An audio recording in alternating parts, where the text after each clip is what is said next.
Not a single shop or club open. Not a living soul on the streets. And there won't be tonight, Mr. Colton. What's happening? What on earth is going on? St. John's Eve. Meaning? It's the night the devils dance. The dead walk. Voodoo. Voodoo. Really, Yancey, you don't expect me to take that seriously. The rest of New Orleans is taking it quite seriously. Ridiculous. And dangerous. Stop the mumbo-jumbo, Yancey. I'm not impressed. Now, what about this committee you want me to meet with? Where are they? Madam Francine's. Why couldn't they come to the office? I told you, Mr. Administrator. It's St. John's Eve. And because of that, are ordinarily sane and sober people supposed to lose their senses? Crawl under the covers like frightened children waiting for the boogeyman? Voodoo priests say that on St. John's Eve, an evil woman can turn into a big cat. Yancey, that's impossible. In witchcraft, nothing is impossible.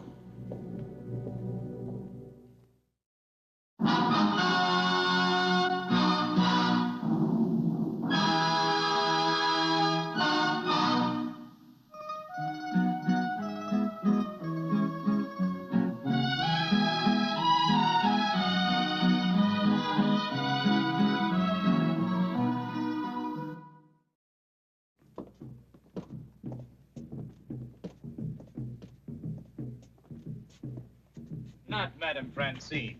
Don't tell me she believes in sorcery. No sense in her opening up tonight. There wouldn't be any players.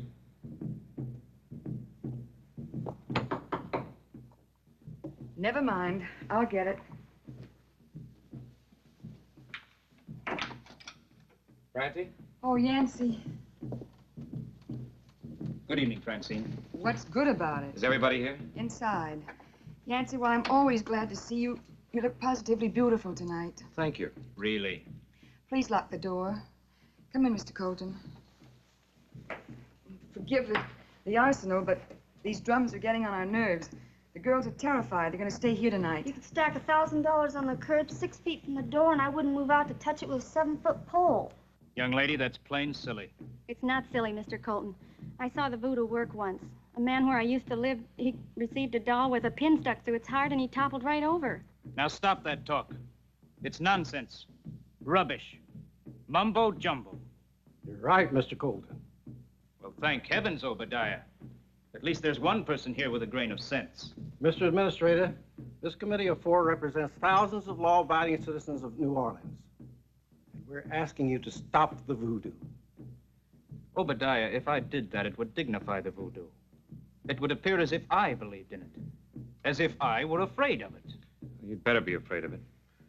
What Obadiah is trying to tell you is that someone is going to use the voodoo tonight for a killing. What? You mean use voodoo to cover a murder?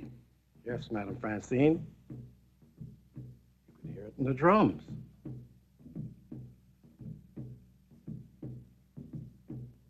Who's to be killed? Nobody knows. Not even Dr. Yahya, the high priest. Who started the voodoo? The word has been passed, and the word says it's Miss Emily Dubois of Long Acres. No. Do you know her, Yancey? Yeah, she's an old friend. The meeting is on her plantation, Marsh Yancey. I can't imagine Evelyn getting mixed up in a thing like this unless... Unless what? Well, she hasn't been well lately. She's been very unhappy since her twin brother died. She's unmarried, moody. Yancey, I want to go to this meeting at once. I want to see it with my own eyes. No, Mr. Colton. It's too dangerous. Send soldiers. At once with my own eyes. This is nothing but confounded mummery. I will not respect it.